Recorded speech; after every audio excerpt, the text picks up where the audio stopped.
So I kind of want to get out all my thoughts on the finale of Love Island USA before I go onto TikTok and watch everybody else's commentary.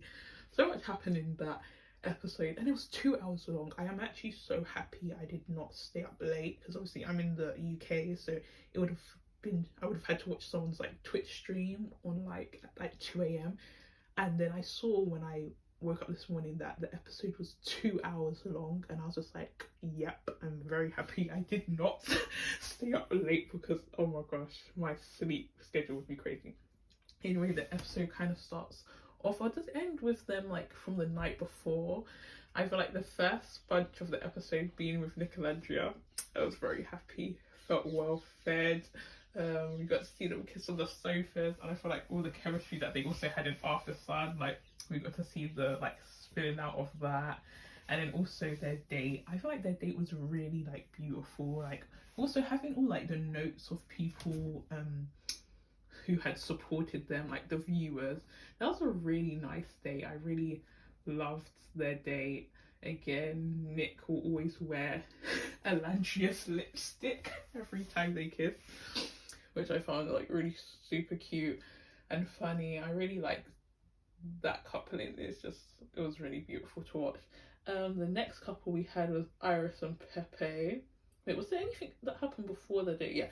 Yeah. So we had, I think, yeah, the next couple was Iris and Pepe. I really liked their like little snorkeling day. I thought it was really cute. I thought they would also get like the notes from fans, or maybe they're like, because they are a very new couple, I don't even know if people are, well, people have to be fans of them for them to make it to the final four. So I feel like their depth of relationship maybe isn't all the way like as strong, so maybe their fans don't have as much to go on as other couples. But yeah, it was nice seeing their date. Not gonna lie, I did watch their date on speed, but it was a nice cute date. Then we had, oh wait, before all the dates, them going to bed. Oh my gosh, Huda and Chris. Huda and Chris, when they were doing like the whole pillow thing, and I get Chris probably didn't intentionally mean to throw the pillow at Huda's face, but like, even if you don't intentionally mean to do something, you should have still apologized. Like, if you unintentionally barge someone, that's even more reason to apologize for what you did. Like, I'm not sure if the nose tape was because like a nose job, or like, I don't know if it was a nose tape or it was a plaster. I don't actually know what she put on her nose, but still, I feel like he should have apologized. Unless they edited it out, but I have a feeling he actually didn't. And then he's covered the pillow so he could covered his face with the pillow so she would avoid him. Like, what the hell? Anyways, but she kept like tapping him when they were in the bed. Not gonna lie, that counting 3, 2, 1. I would have flipped. If anyone ever 3, 2, 1's me, and I get what, like, okay, we'll come back to them, but what he said, but it's like, you're low-key treating, not low-key, you're high-key treating him like a child. Like, how can you say 3, 2, 1? But I also get why she was pissed off, because she speaks about in the girls, like, he's never like up on her. Like, if she's always having to be the one to like reach out for physical connection, or like a physical level of contact, it can be like, why do I keep having to do this? But I can also understand Chris's perspective is like, you keep wanting to be physical with me. Yeah, sorry, you keep wanting to like be intimate in terms of like sexually with me, but nothing else. And I can understand if Chris's point of view is like, we keep coming to this crossroad of, you don't want intimacy in public and you only want it in private. And I feel like he has a right to feel that way, because I feel like if roles were flipped and a guy was doing that to a girl, all her friends would tell the girl to drop this man, because they would assume he's embarrassed of her or whatnot and what else. So I can understand like why Chris didn't even want to like involve that, because he may have thought, oh, you're trying to push up on me to have sex, even though this is a constant problem in their relationship. You don't do anything in public, but you want to do it in private.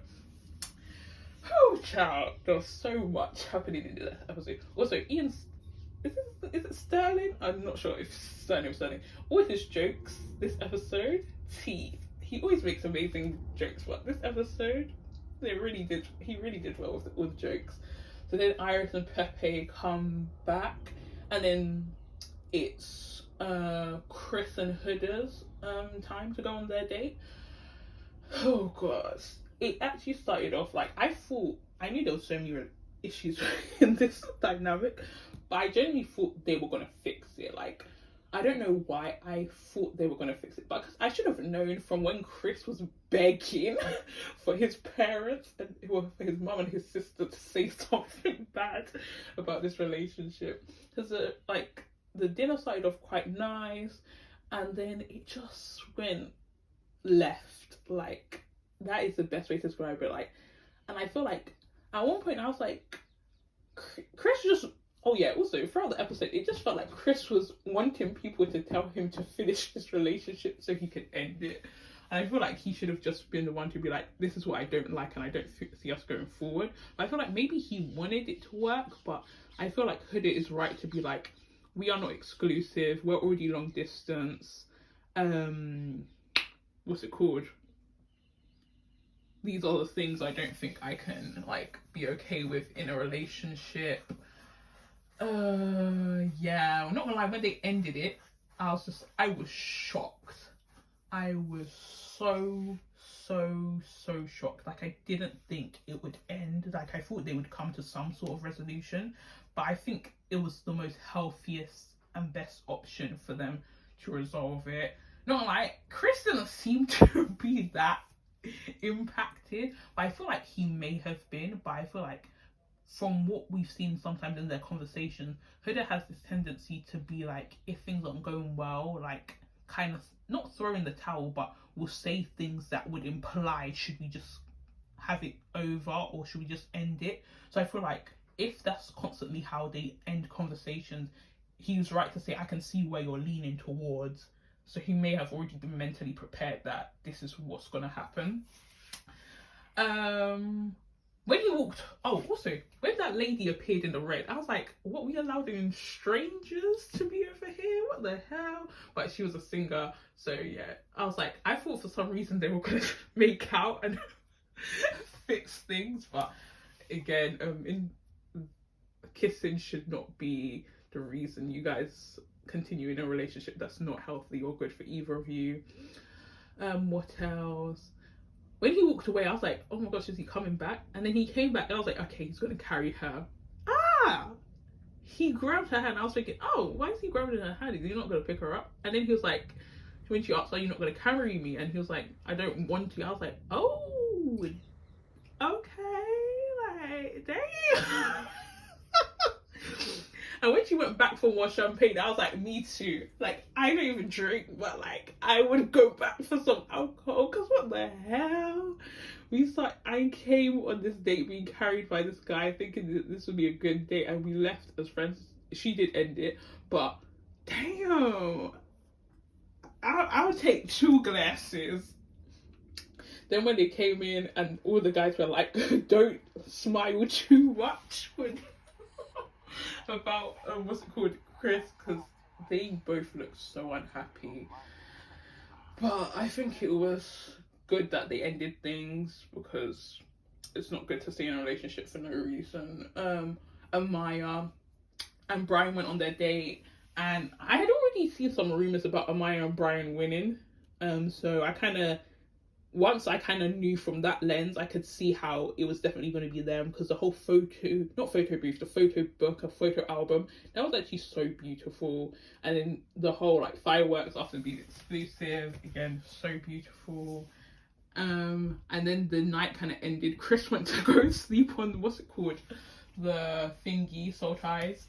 And then the next day, the couple, everyone was getting ready for the finale look. And yeah, it was really cute to see all of them like get ready, read their, what's it called, their declarations of love. Not gonna lie, Huda and Chris's declarations of a breakup was actually the best thing to watch. I loved it. Yeah, I feel like the couples were pretty good with everything they had to say. I really did enjoy hearing all their declarations. I hope they do last. And we also, the reunion's on August the 25th, so that gives them a month plus to like settle down, so that's really great to see. But yeah, that's my review, and I really enjoyed the finale.